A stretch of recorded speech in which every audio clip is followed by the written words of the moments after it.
It's Kidney Health Month, and I'm very pleased to be here today with Dr. Bevilacqua, nephrologist in Fraser Health. We're here today to talk about Kidney 101 and how to keep your kidneys healthy. Welcome. Great, thanks for having me. Well, thank you for coming. So I want to open up with, can you talk a little bit about why your kidneys are important? What function and role do they play within our body? Sure, yeah. Like any other major organ system in your body, the kidneys are vital for you to have a nice, healthy life. The thing that the kidneys do specifically is that they manage a lot of the waste products and toxins that your body makes. So you're always kind of making these things that your body doesn't need, just as you go about your daily activities. And the kidney's job is to clean those out and eliminate that. It also plays a role in managing a lot of the fluids and salts and chemicals in your body and keeping those things in balance. There's some hormone systems as well that the kidney takes care of, and again keeps things in balance throughout your body. So it really does a lot of things throughout your whole body. And we have two kidneys, and yes, a lot of people probably don't even know where they are located. Yeah, that's right. So I get this question very frequently, actually, so that's a good one. So your kidney, it's about the size of your fist, a normal shaped kidney. Yeah. Each one is about the size of your fist. Size of your fist, yeah. And it kind of sits right here under your rib cage there, at the back. So I have another question. You have two kidneys, and if the doctor tells me something's wrong with my kidneys, does that mean, well, I've got two, so only one's affected and I've got my backup kidney to keep me going? That's a very good question, and I get asked that question a lot. There are some very, very specific things that can happen that will target just one kidney, some types of injury or things like that. But for the vast majority of the time, diseases that affect the kidney affect everything all at once. So both kidneys would be affected at the same time. So unfortunately, even though there's two of them, they would both be impacted equally. Obviously, kidneys are very important to one's overall health. Can you talk about some of the ways that one can keep their kidneys healthy? Some tips? Sure. So the important thing to remember is that a lot of the kidney diseases we see are not specific things that target just the kidneys. Right. So a lot of the tips that we give about keeping kidneys healthy is just general good health tips. So that's where we talk about things like stopping smoking, making sure you're getting enough exercise, a nice, healthy, balanced diet. People always ask about very specific types of diets that they want to follow. There's all kinds of trendy diets out there.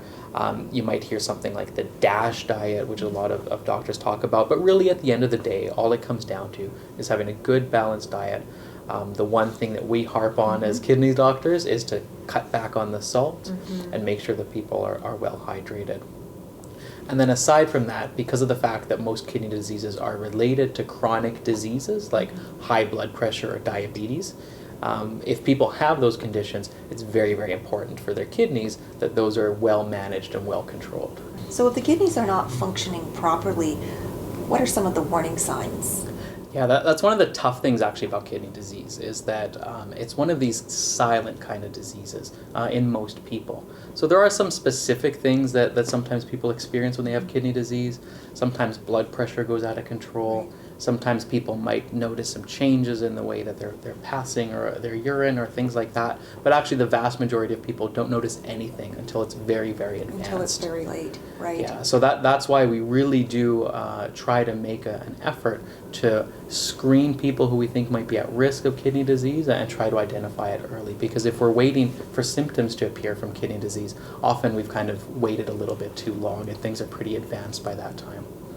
So when we talk about screening people who might be at risk for kidney disease, what are some of the risk factors? For people out there, how do they know if they fall into that risk category? Yeah, so in Canada and most other developed countries, most kidney diseases are not from the kidney themselves. They're as a result of chronic conditions of other kinds. The big ones being things like high blood pressure and diabetes. So anybody who has a chronic condition like that, it's definitely worthwhile for them to see and talk to their doctor, and they'll do some screening to make sure their kidneys are in good shape. Now, outside of people who already know about those conditions, we actually have a tool out there on the website that people can kind of go through and see if they might be at risk. So on our BC Renal Agency website, under health information, there's actually a little questionnaire that people can go through, and they'll have to answer some simple questions about themselves, and they'll be able to see if they should go to their doctor and be screened for kidney disease. Oh, well, that's really good to know. And there's certain ethnicities too that tend to be at higher risk, I guess, for kidney disease. Yeah, and a lot of them go hand in hand with some of those chronic conditions as well. Right. So, for example, our Aboriginal population, and we have all kinds of different First Nations peoples in BC, they do unfortunately experience rates of chronic kidney disease that are quite high, and also rates of high blood pressure and diabetes that are quite high as well. So those go together. Same thing with our South Asian population. Right. A lot of those things kind of come together as a package, unfortunately. So we do see a lot of this here in BC in our different populations. How would you explain to someone what is kidney disease? Yeah, so there's kind of two big things that can go kind of wrong with the kidney. So there's things that can happen suddenly and be temporary. We call that kind of an acute kidney injury. That can happen if somebody's quite sick, something happens all of a sudden to their body, and their kidneys can take a bit of damage from that. And often those things are kind of temporary. If the person gets through their illness, they kind of recover and go back to normal, like any other injury in the body.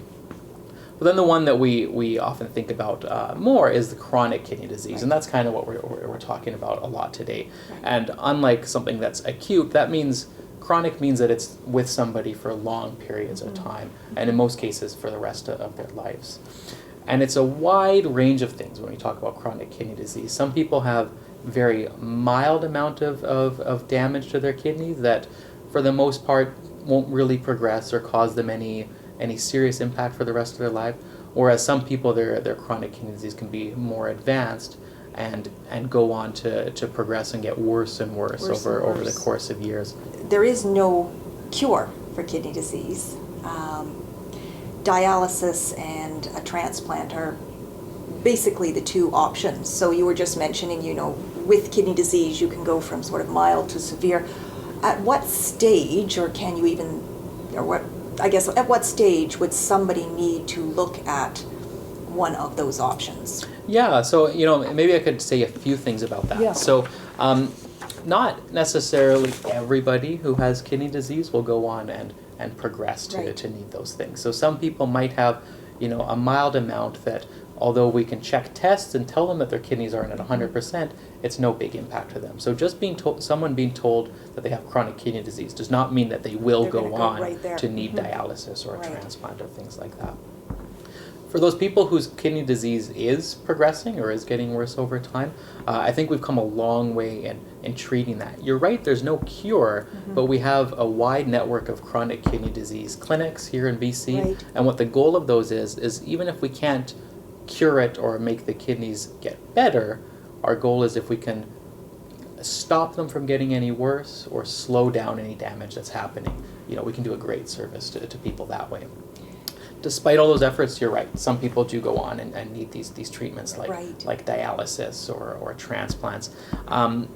You're also right to say that there's no one magic number that I can look at a blood test and says everybody needs dialysis or a transplant at X number. It's kind of a combination of things, but in general, once somebody's kidney function gets down below about 20% or so, that's when we start to think about those different options. How do you detect kidney disease? I mean, there's a special test, I think, that often people are told to go to their doctor and request a certain test to see if their kidney function is impaired. Yeah, there's some very simple tests that we can do. So there's one blood test that we look at called the creatinine value that can tell us how the kidneys are working. There are some things we look at in a very simple urine test as well that can give us some information about how the kidneys are doing. These are both very, very easy to do tests. It's just a matter of going out and looking for them. So that's why we say the big thing is actually getting that message across that people who are at high risk need to be screened. How common is kidney disease? Yeah, so this is something that we've really done a big push over the last few years to look at, and if you actually sample everybody, probably about 1 in 10 Canadians has some degree of chronic kidney disease. Now again, a lot of those might be or some of those might be milder types of chronic kidney disease that aren't going to progress, but just that number is staggering. You know, I was even shocked when I first heard that. A lot of people, and I've often read this, they may have kidney disease, but they're not even aware that they have it. Right? Absolutely. Along with that 1 in 10 number, we say that probably over 3/4 of the people don't have any idea that they have chronic kidney disease. Just getting the awareness out there is such an important thing. And that's why I'm so glad that we have things like Kidney Month and ways to just raise awareness around the scope of this disease that I think has been flying under the radar for too long. Thank you very much, Dr. Bevilacqua, for being on our show today. And I look forward to hosting you in the near future. My pleasure.